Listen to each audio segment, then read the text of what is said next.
नमस्कार मित्रांनो, कंबळी या मालिकेच्या आजच्या भागामध्ये आपण पाहणार आहोत की या ठिकाणी ग्लॅनी आजी आणि रागिनी या ठिकाणी बोलत असतात. मात्र ग्लॅनी आजी आता खुर्चीवर झोपलेली असते आणि तिथे सरू येते आणि ग्लॅनी आजीचा या ठिकाणी गळा दाबायला लागते. त्यानंतर ग्लॅनी आजी म्हणते की सोड मला सोड, आणि ती त्या ठिकाणी सरू पण म्हणते की तू माझ्या मुलीचा जीव घ्यायला निघालीस, आता मी तुला सोडणार नाही, तुला आता मारूनच टाकल, असं त्या ठिकाणी सरू बोलत असते. मात्र या ठिकाणी हे सर्व ग्लॅनी आजीला भास होत असतात. हे ब्लास्ट झाल्यानंतर त्या ठिकाणी रागिनी तिथे येते आणि ग्लॅनी आजी काय करत आहे हे पाहते. तर त्या ठिकाणी ग्लॅनी आजी स्वतःचाच गळा आवळलेला असतो आणि त्या ठिकाणी सोड असं म्हणत असते. त्यानंतर रागिनी त्या ठिकाणी ग्लॅनी आजीला म्हणते, ग्लॅनी आजी तुम्ही काय करत आहात ते. त्यानंतर ग्लॅनी आजी म्हणते की मला ती मारायला आलेली आहे. रागिनी म्हणते कोण. त्यानंतर त्या ग्लॅनी आजी म्हणते की कंबळीची आई सरू, अशी या ठिकाणी म्हणत असते. मात्र आता त्या रागिनीला माहीत असते की हा पूर्ण भास ग्लॅनी आजीला झालेला असतो. कंबळीच्या आईला तर आता स्वर्गात गेलेली असते, मेलेली असते, असं त्या ठिकाणी रागिनी ग्लॅनी आजीला सांगत असते. त्यानंतर ग्लॅनी आजी म्हणते की नाही ती मला मारण्यासाठी आलेली आहे, असं त्या ठिकाणी ती बोलत असते. त्यानंतर आता इकडे कॉलेजमध्ये लिंगी आणि कंबळी जात असतात. त्यानंतर लिंगी त्याला म्हणते की हे बघ कंबळी, आज तू खूपच भारी भाषण केलं आहे, असं त्या ठिकाणी ते बोलत असते. मात्र कंबळीचं काय मन लिंगीच्या त्या बोलण्यावर नसतं. कंबळी म्हणते की हे बघ लिंगी, माझं काय आता या ठिकाणी मन लागत नाही. ज्यावर आज मी स्टेजवर भाषण करायला गेलते, स्टेजवर भाषण करत असताना त्या ठिकाणी मला आई आणि बाबाची खूप आठवण येत होती, असं कंबळी लिंगीला सांगत असते. तेवढ्यात त्या ठिकाणी कंबळी म्हणते की आता मला काय पण करून ह्या कामाला वेग द्यावा लागेल, कारण की मला आता आई बाबांना न्याय मिळवून दिल्याशिवाय मला चैन काय पडणार नाही, असं ती बोलत असते. मात्र तेवढ्यात की लिंगी म्हणते की आता कंबळी हे बघ, तू तर तुझे प्रयत्न सातत्यानं करतच आहेस. मात्र कंबळी म्हणते की आता या प्रयत्नांना वेग द्यायला पाहिजे, कारण की आता मी जास्त दिवस नाही थांबू शकणार, असं ती बोलत असते. आणि म्हणते की मी आता बंड्याला कॉल केलेला आहे, बंड्या येईल आणि आता मला आज काही पण करून त्या ठिकाणी RTO ऑफिसवाल्याला भेटावंच लागणार आहे, त्याला भेटल्याशिवाय पर्याय राहणार नाही, असं ती बोलत असते. आता तेवढ्यात तिथे ऋषी सर आणि सतीश येतात आणि त्यानंतर त्या ठिकाणी आता लिंगी म्हणते की हे बघ, तुझं नाव घेतलंस आणि या ठिकाणी ऋषी सर हजर झाले आहे. त्यानंतर तिथे ऋषी सर आणि सतीश आल्यानंतर आता कंबळी आणि लिंगीला ते बघतात. त्यानंतर त्या ठिकाणी तिथे सतीश उतरतात की आणि त्याला विचारतात की तुमची गाडी ऋषी सर कशी खराब झालेली आहे, असं विचारतात. त्यानंतर सतीश सांगतो की साहेबाची गाडी खराब झाली, आता साहेब माझ्या गाडीने आले आहेत आणि आता मला पायाने या ठिकाणी जावं लागणार आहे, असं सतीश तिथे बोलत असतो. त्यानंतर सतीश ऋषीला म्हणतो की खरंच कंबळे, तुझं खूप कौतुक आहे, कारण की अशा अवस्थेमध्ये पण तू स्वतःला धीर देत अशा पद्धतीने जगत आहेस, हे खूपच तुझं कौतुक करण्याजोगं आहे, असं ते सतीश कंबळीला म्हणत असतो. मात्र हे म्हणत असताना ऋषी पण हे सर्व ऐकत असतो. ऋषी म्हणतो की नाहीतर काय, कंबळी एवढी शूर मुलगी आता मी पहिल्यांदाच पाहिली आहे, असं ते बोलत असतो. त्यानंतर सतीश कंबळीला म्हणतो की हे बघ, मुंबईमध्ये तुला काही पण कुठलीही गरज लागली तर तुझा मोठा भाऊ या ठिकाणी खंबीरपणे उभा आहे, तू कधी पण मला काही पण बोल, मी तुझं ते काम करून टाकल, असं सतीश त्या ठिकाणी बोलत असतो. त्यानंतर लिंगी म्हणते की आता सतीशवर तुम्ही कुठे जात आहे. त्यानंतर सतीश म्हणतो की हां बोलली मदत, आता तर ते काम माझं होणारच नाही आणि कुठेच चांगलं काम करण्याचं जाण्या अगोदर असं सांगत नसतं, सतीश बोलत असतो. त्यानंतर आता ऋषी म्हणतो की कसं झाला असतं तुमचा प्रोग्राम. तेवढ्यात त्या ठिकाणी लिंगी ऋषी सरला सर्व सांगणारच. तेवढ्यात कंबळी म्हणते की ऋषी सर, आपल्याला आता इथून जावं लागेल, RTO ऑफिसकडे आपण जायचं का, असं विचारते. त्यानंतर आता ऋषी सर तिला गाडीच्या पाठीमागे बसवतात आणि कंबळी आणि ऋषी आता या ठिकाणी RTO ऑफिसला भेट देण्यासाठी निघून गेलेले असतात. त्यानंतर आता इकडे रागिनी आणि ग्लॅनी आजी बोलत असतात. त्यानंतर रागिनी म्हणते की आई, तुझ्या मनामध्ये एवढी भीती का बसलेली आहे, असं त्या ठिकाणी ग्लॅनी आजीला विचारते. ग्लॅनी आजी म्हणते की काही भीती नाही.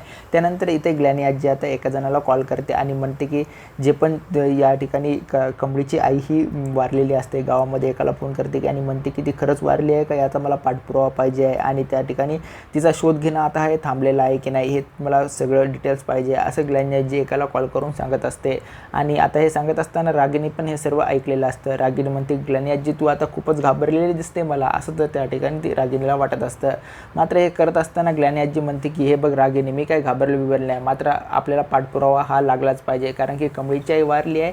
मात्र ती खरंच वारली आहे का, कारण की तिच्याचं सर्व आपल्याला या ठिकाणी ज्या आठवणी होत्या त्यावरून आपण तिला ओळखलेलं आहे. मात्र ती खरोखरच या ठिकाणी वारली आहे की नाही हे आपल्याला शोधणं खूपच गरजेचं आहे, आणि जर ती जिवंत असेल तर खूपच आपल्यासाठी धोकादायक होईल, असं तिला वाटत असतं. मात्र त्या ग्लॅनी आजी म्हणते की आज त्या कंबळीचा सूर तू सकाळी बघितला असं ना, कशा पद्धतीने बोलत होती, जसं काय की ना अशी एखादी बाई मारायला धावून आली अशासारखं तिची वागत होती. यावरून मला काही तिचा ठिकठिकाणा बरोबर नाही वाटला, असं ग्लॅनी आजी सांगत असते. त्यानंतर तेवढ्यात तिथे अनिका येते आणि अनिका म्हणते की त्या गायछाप गवारचा मला आता काही पण करून बदला घ्यायचा आहे. त्या वॉचमनसमोर मला तिने माफी मागायला लावली आहे, त्याचा मी बदला नक्की घेण्याचा प्रयत्नच कराल असं त्या ठिकाणी बोलत असते.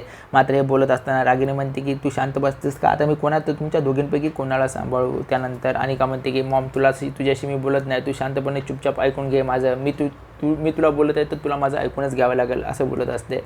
त्यानंतर आता ग्लॅनी आजीला समजलेलं असतं की कमळी आता काय आपल्याशी हातातून तेवढ्यातून निष्ठच चाललेली आहे असं तिला वाटत असते. आणि ग्लॅनी आजी म्हणते की आता आपण तिचा बदला घेतल्याशिवाय राहणारच नाही असं अनिकाला सांगते. आणि तुला पण बदला घ्यायचा आहे आणि मला पण बदला घ्यायचा आहे, आपण तिघी मिळून तिच्यावर एकदा सूड उगवू असं ते बोलत असतात. त्यानंतर इकडे आता राजन, आई आणि पोलीसवाले बोलत असतात. त्यानंतर आई पोलीसवाल्यांना म्हणते की यांचा अपघात हा 25 वर्षापूर्वी एका गाडीशी झालेला आहे, त्या पण अपघाताची आपल्याला चौकशी करावी लागणार आहे. आणि जे पण बाबाचा अपघात झाला आहे या दोन्ही अपघाताच्या पाठीमागली एकच व्यक्ती असेल असा माझा दाट शक्यता आहे, त्यामुळे तुम्हाला त्या दोघांचाही शोध घ्यावा लागेल असं त्या ठिकाणी ती पोलीसवाल्यांना म्हणते. आणि म्हणते की साहेब तुम्ही माझ्या मानाला मान देऊन या ठिकाणी आमच्या घरी आलात त्याबद्दल तुमचे खूप खूप आभार. त्यानंतर पोलीस म्हणतात की मी तुम्हाला आता हा सगळा शोध घेतल्यानंतर तुमच्याशी भेटायला येतो असं ते बोलत असतात. आणि हे सर्व आता सांगत असताना आता तेथे ऋषी म्हणतो की आता मी RTO ऑफिसमध्ये माझा एक ओळखीचा मित्र आहे, मी त्यांच्याशी भेट घेतो आणि सांगतो की काय झालं आहे ते. त्यानंतर आईला म्हणतो की मी तुला खोलीमध्ये सोडतो. आई म्हणते की नको ऋषी. त्यानंतर त्या ठिकाणी आता राजन म्हणतात की आता काही पण करून तुम्ही आराम करून घ्या असं त्या आईला बोलत असतो. आई म्हणते की मी इतके दिवस आता आरामच करत आहे. त्यानंतर आता RTO ऑफिसला ऋषी आणि कमळी पण आलेले असतात. त्यानंतर तिकडे RTO वाला तो माणूस म्हणतो की हे बघा तुमचं काम तर होईल, मात्र ते खूपच कठीण आहे शोधणं, कारण की जे आतले लोक बसलेत आता ते पैशाची मागणी करत आहेत आणि तुमचं काम पूर्ण होईल तुम्हाला त्या ठिकाणी थोडेफार पैसे खर्च करावे लागतील असं त्या ठिकाणी तो बोलत असतो. हे बोलल्यानंतर ऋषी म्हणतो की ठीक आहे चालतंय, पण काम पूर्ण व्हायला पाहिजे, पैसे द्यायला तयार आहोत असं ते बोलत असते. त्यानंतर इकडे आई आणि रोहित एका कंपनीसाठी डील करण्यासाठी गेलेले असतात. त्यानंतर कंपनीचा जो पण त्या ठिकाणी ओनर असतो तो बोलत असतो की आम्हाला या प्रोजेक्टसोबत जे पण माहिती होती ती या ऋषी सरने दिली होती आणि ऋषी सर आता या प्रोजेक्टवर नाहीत का असं विचारतात.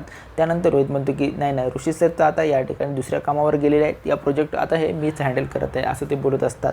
मात्र हे बोलत असताना आता त्यांना समजलेलं असतं की हा प्रोजेक्ट ऋषी सर हँडल करत नाहीत. तर त्यांनी आता काय केलेलं असतं तर ते म्हणतात की आम्ही हे प्रोजेक्ट फक्त ऋषी सर अंडरमध्ये करत आहोत असं ते बोलत असतात. त्यानंतर रोहित म्हणतो की ऋषी सर नाहीत म्हणून काय झालं, प्रोजेक्टर तोच आहे ना, तर या ठिकाणी मी माणसं बदलतात, तुम्हाला तर माहीत असते कॉर्पोरेटर जॉबमध्ये माणसं बदलत असतात. त्यानंतर ते म्हणतो की हां माणसं तर बदलत असतात, पण आम्ही माणसं बघून या ठिकाणी डील ही केली होती, कारण की ऋषी सरच आता या प्रोजेक्टमध्ये नाही, तर त्या ठिकाणी ऋषी सरचा या प्रोजेक्टवर बघण्याचा दृष्टिकोन हा वेगळा होता आणि तो तुमच्यात नाही असं ते बोलत असतो. असं बोलल्यानंतर आता रोहितला ही भाषा खूपच खटकते. त्यानंतर ते जे पण ओनर असतात कंपनीचे ते रोहितला प्रश्न विचारतात की ऋषी सरने त्या मीटिंगमध्ये आपल्याला एक सांगितलं होतं, तिसऱ्या फाईलमध्ये एखादा आपल्याला ॲड करण्यासाठी आपण काय वापरसाल असं त्या ठिकाणी तो त्याला क्वेश्चन विचारत असतो. ते विचारत असताना रोहित डायरेक्ट फाईल त्या ठिकाणी चाचण्याचा प्रयत्न करत असतो, मात्र त्याला फाईलमध्ये काही उत्तर भेटत नाही. तो ओनर म्हणतो की मला माझ्या प्रश्नाचं उत्तर भेटलेलं आहे आणि तो सांगतो की मला आता हा प्रोजेक्ट ऋषी सर असल्याशिवायच मी ॲक्सेप्ट करणार आहे, नाही तर मी तुमच्या कंपनीला तो प्रोजेक्ट देणार नाही. त्यानंतर आई बोलते की हे बघा असा तुम्ही टोकाचा निर्णय घेऊ नका, जेवढा ऋषी टॅलेंट आहे तेवढाच हा रोहितसुद्धा टॅलेंट आहे असं ते सांगत असतात. मात्र त्यानंतर तो ओनर म्हणतो की आम्ही हा प्रोजेक्ट फक्त ऋषी सरला बघूनच या ठिकाणी ॲक्सेप्ट केलेला होता, मात्र आता ते तुमच्या कंपनीमध्येच नाहीत तर त्या ठिकाणी आम्ही हे कसं काय ॲक्सेप्ट करणार असं तो बोलत असतो. आणि म्हणतो की काही गैरसमज करून घेऊ नका, तोपर्यंत ऋषी सर येईपर्यंत हा प्रोजेक्ट आम्ही होल्डवर ठेवू, जसे ऋषी सर आले तर तुम्ही आम्हाला या प्रोजेक्टबद्दल इन्फॉर्म द्या, आम्ही हा प्रोजेक्ट आपल्याला कंपनीसोबत करण्यासाठी तयार आहोत असं ते बोलत असतात. आता कमळी आणि ऋषी ज्या RTO ऑफिस पाल्यांकडे आलेले असतात तिथेच राजन काका पण आलेले असतात. त्यानंतर राजन काका आल्यानंतर कमळी आणि ऋषी त्यांना पाहते आणि त्यांच्या ठिकाणी येतात आणि म्हणतात की राजन काका तुम्ही इथे काय करतात. राजन काका पण त्यांना विचारतात अरे तुम्हीच इथे काय करता असं विचारतात. त्यानंतर कमळी सांगते की जे पण 10-15 वर्षापूर्वीचा जी पण गाडीचे आम्हाला एक नंबर प्लेट भेटली आहे, मात्र ती गाडी आम्ही शोधण्यासाठी या RTO ऑफिसवाल्यांकडे आलेलं आहे असं बोलतात. त्यानंतर राजन काका म्हणतात की मी पण जे पण बाबांचा ज्या गाडीने ॲक्सिडेंट केलेला आहे त्या पोलिसांनी ती फाईल आता पुन्हा एकदा वापस केलेली आहे. आता जी पण जुनी गाडीचे ॲक्सिडेंट आपला झालेला होता 20-25 वर्षा अगोदर, ती गाडीची फाईल आता या ठिकाणी मी घेण्यासाठी आलो आहे असं ते बोलत असतात. मात्र हे बोलत असताना आता त्यानंतर पाऊस खूप पडत असतो. त्यानंतर आता त्या माणसाला राजन काका म्हणतात की या मुलीचं जे पण काम असेल तू त्या फटकन पद्धतीने करून द्या असं ते बोलत असतात. आणि तो माणूस म्हणतो की ही माझ्या मुलीप्रमाणेच आहे, हिचं काम लवकरात लवकर कर. आणि पाऊस जास्त पडत असल्यानंतर तो माणूस आता राजन काकांना आतमध्ये घेऊन जातो आणि ऋषी आणि कमळी त्या ठिकाणाहून निघून जातात. त्यानंतर आता ऋषी आणि कमळी एका हॉटेलवर येत असतात आणि त्यानंतर ऋषी कमळीला म्हणतो की हे बघ तुला आज एक ट्रॉफी भेटली आहे, ती मला तू अद्याप दाखवलं नाही, ते दाखव. त्यानंतर कमळी जे पण बॅगमध्ये ट्रॉफी असते ती दाखवते आणि म्हणते की ऋषी म्हणतो की हे बघ कमळी, ही ट्रॉफी फक्त तुझ्या एकट्याचा सन्मान नाही तर सर्व विद्यार्थ्यांचा हा ट्रॉफीचा सन्मान आहे असं तिला बोलत असतो. त्यानंतर कमळी म्हणते काय करणार ऋषी सर, ह्या ट्रॉफीसोबत ज्याच्या ही ट्रॉफी मिळून ज्यांच्यासोबत आनंद करायचा तेच लोक आता आज माझ्या जीवनात नाही तर मी हा आनंद कसा व्यक्त करणार असं ऋषीला बोलत असतो. ऋषी म्हणतो की काही वाईट वाटून घेऊ नको तू, असं ते बोलत असतात. त्यानंतर म्हणते की तुझं आता मन या ठिकाणी व्यवस्थितरित्या संतुलित नाही, चल मी तुला बाहेरून मस्तपैकी फिरून आणतो. आणि ऋषी सर आता कमळीला स्कूटीवर बसवतात आणि फेरफटका शहराची मारण्यासाठी निघालेले असतात. त्यानंतर मात्र इकडे ऋषी आणि कमळी फिरत असताना आई त्यांचा पाठलाग करत असते आणि आई पाहते तर माझा मुलगा आता कमळीच्या या ठिकाणी तावडीत सापडला आहे. आता तो त्यातून बाहेर निघण्यासाठी तयार पण नाही. याचं आईला खूपच दुःख वाटत असतं. मात्र आई त्या दोघांचाही पाठलाग सातत्यानं करत असते. त्यानंतर इकडे ऋषी आणि कमळी आता स्कूटीवरून मस्तपैकी शहराचा फेरफटका मारत असताना ते आईस्क्रीम खातात आणि आईस्क्रीम खाता खाता त्या आईस्क्रीम कमळीच्या नाकाला लागतं. त्यानंतर ऋषी खूपच हसायला लागतं. कमळीला विचित्र वाटतं की ऋषी सर कसं काय हसत आहे. त्यानंतर मोबाईलमध्ये फोटो दाखवतात तर कमळी पण हसायला लागते की कमळीच्या नाकाला खरोखरच आईस्क्रीम लागलेलं असतं. त्यानंतर ते पुसतात. त्यानंतर ते सर्व झाल्यानंतर आता ऋषी सरने कमळीसाठी एक गिफ्ट दिलेलं असतं. त्यानंतर कमळी म्हणते की ऋषी सर हे काय करत आहात तुम्ही. त्यानंतर कमळीला ऋषी सर म्हणतात की आता एवढा पण हक्क नाही का माझा तुझ्यावर, मी तुला गिफ्ट नाही देऊ. त्यानंतर कमळी त्या ठिकाणी ऋषी सरने दिलेलं गिफ्ट घेते आणि स्वतःच्या कानामध्ये त्या ठिकाणी तो जे पण त्यांनी झुमके दिलेले असतात ती घालते. आणि आता ते झुमके ऋषी सर म्हणतात की खूपच दिसतात, तुझ्यासारखे तुझे हे झुमके पण छान दिसतात असं ते बोलत असतात. आणि नंतर ऋषी सर आता कमळीला सांगतात की हे बघ कमळी, जे भूतकाळ तुझा निघून गेलेला आहे त्यात तर तू आता अडकून राहू नको. आता तुला त्या भूतकाळात ज्या पण गोष्टी तुझ्यासोबत घडलेल्या आहेत त्या घडायला नाही पाहिजे होत्या, मात्र त्या घडून गेल्यात. मात्र आता तुला तुझा वर्तमान काळ आणि भविष्यकाळ हा सुधारायचा आहे.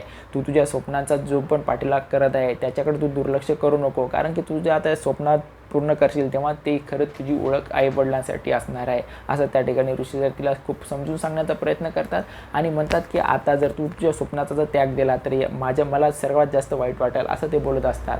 आणि हे जर वाईट मी कधीही खपून घेणार नाही असं ते बोलत असतात. आणि तुला आता तुझ्या स्वप्नांचा पाठलाग करायचाच आहे आणि ते साध्य करायचं आहे आणि तुझ्यात काय पोटेन्शियल आहे हे मला माहीत आहे असं तो बोलत असतो. आता हे ऋषी सरने सर्व समजून सांगितलेलं कमळीला पटलेलं असतं. आता कमळी तिच्या स्वप्नाच्या पाठीमागे धावत असते आणि त्यांच्या आडमध्ये जे पण कमळीच्या आड येईल कमळी त्याला आता पूर्णपणे उत्तर देण्यासाठी सज्ज असते. तर मित्रांनो, अशाच प्रकारचे नवनवीन व्हिडिओ पाहण्यासाठी आमच्या चॅनलला सबस्क्राईब करा आणि व्हिडिओ आवडल्यास व्हिडिओला लाईक आणि शेअर जरूर करा.